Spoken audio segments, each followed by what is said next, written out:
आज हम आयत और वर्ग के कुछ ऐसे सवालों को देखेंगे जो थोड़े से सामान्य सवालों से थोड़े से अलग हैं।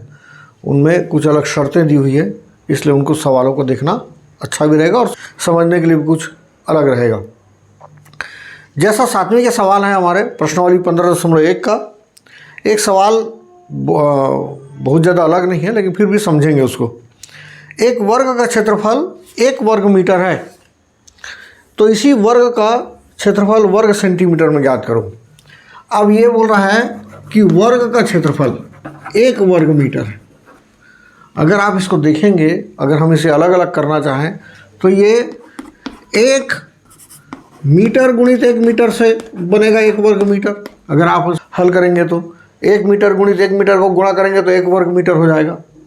और यदि हमें इसे सेंटीमीटर में निकालना है तो हमको मालूम है कि 1 मीटर जो है वो 100 सेंटीमीटर के बराबर है, तो हम इसे लिख लेते हैं 100 सेंटीमीटर गुणित 100 सेंटीमीटर।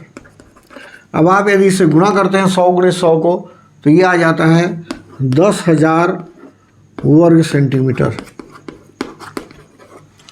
मतलब ये जो 1 वर्ग मीटर है वो 10,000 वर्ग सेंटीमीटर के बराबर है। तो हमारा जो सवाल है उसके अनुसार 1 वर्ग का क्षेत्रफल 1 वर्ग मीटर है, तो इसी वर्ग का क्षेत्रफल वर्ग सेंटीमीटर में ज्ञात करो।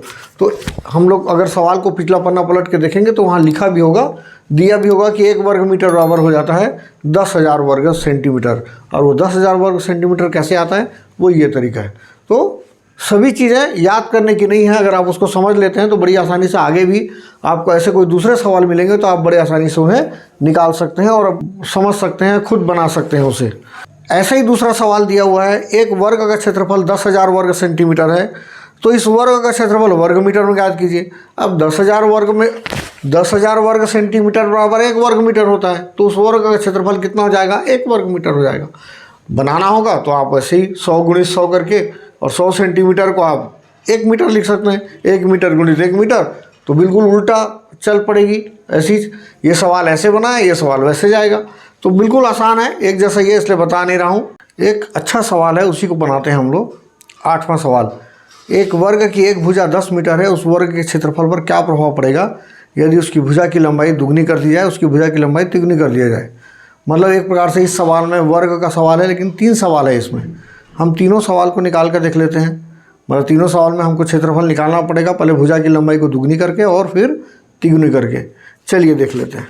वर्ग की भुजा दिया हुआ है, इसमें 10 मीटर है, तो अब इस वर्ग का क्षेत्रफल निकाल लेते हैं। वर्ग का क्षेत्रफल बराबर हो जाता है भुजा गुणित भुजा, मतलब 10 गुणित 10 वर्ग मीटर, मतलब हो जाएगा 100 वर्ग मीटर। अब ये इसका कहना है कि इस वर्ग की भुजा को दुगनी कर दिया जाए। मतलब एक शर्त यहाँ पर दे रहा है, जब वर्ग की भुजा को दुगना कर देंगे तो वर्ग का क्षेत्रफल पर क्या अंतर पड़ेगा। जब वर्ग की भुजा दुगनी हो गई, दुगनी होने पर, है ना, दुगनी होने पर का मतलब है भुजा बराबर हो गया अब 20 मीटर, 10 दूनी 20, दुगना करने के लिए। अब फिर से वर्ग का क्षेत्रफल निकाल लेते हैं। वर्ग का क्षेत्रफल बराबर भुजा गुणित भुजा, मतलब 20 मीटर गुणित 20 मीटर, मतलब गुणा करने से आ गया 400 वर्ग मीटर। तो आप देख रहे हैं कि यदि भुजा को दुगना कर दिया जाता है तो क्षेत्रफल जो है वो 4 गुना बन गया। मतलब 10 दूनी 20 हुआ तो क्षेत्रफल 100 चौक 400 हो गया।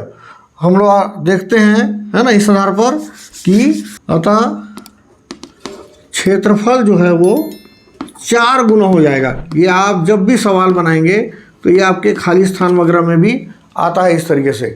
अब ये बोलता है जब वर्ग की भुजा को तिगुनी कर देते हैं, वर्ग की भुजा को 3 गुनी कर दिया जाए, मतलब भुजा बराबर हो गया अब 10 या 30 मीटर। पहले 10 थी, तिगुना करने के लिए हमको उसको 10 या 30 मीटर करना पड़ गया।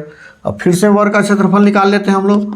वर्ग का क्षेत्रफल बराबर 30 गुणित 30 वर्ग मीटर, मतलब हो गया 900 वर्ग मीटर।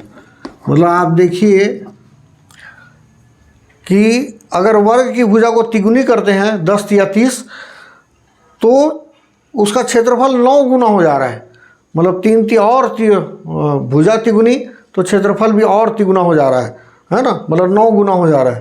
तो 100 था 900 वर्ग मीटर हो जाएगा अगर भुजा को तिगुना करके करेंगे, 10 या 30 मीटर करेंगे तो ये सवाल बहुत अच्छा भी है और समझने लायक भी है कि आप जब भी ऐसा कोई सवाल बनाएंगे तो आपको ये इन एग्जाम्पल के चलते आप उस सवालों को आसानी से हल कर सकते हैं कि उसका क्षेत्रफल में क्या असर पड़ता है बोल के। ये खालिस्तान वगैरह में आता है और वो आपके लिए बहुत अच्छा इंपॉर्टेंट होता है, आगे जाके बड़ी कक्षाओं में ज़रूर काम आता है।